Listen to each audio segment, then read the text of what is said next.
હાંસલપુર આવેલા છીએ બેચરાજી અને ચોઈની ખેતી તો સારી છે જ, પણ અમારે કુંવરજીની ડુંગળીની ખેતી પણ સારી છે.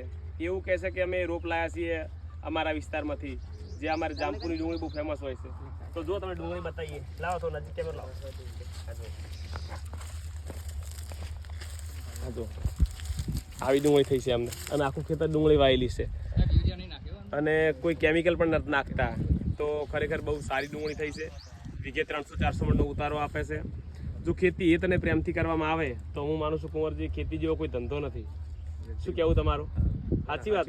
ખેતી ઉત્તમ જ છે. જેમ આપણે નોકરીમાં 8 કલાક ધ્યાન આપીએ છીએ, એમ ખેતીમાં 8 કલાક ધ્યાન આપે તો એ નોકરી કરતા પણ આગળ જાય. તો પહેલા મજૂર બનવું પડે, હા, પછી વેપારી બનવું પડે, તો ઓટોમેટિક શેઠ બની જાય. પછી નોકરિયાત બનવું પડે, ટાઈમ ટુ ટાઈમ હાજરી આપવી પડે. સાચી વાત છે.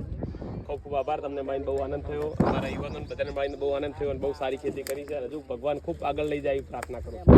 જય જવાન જય કિસાન.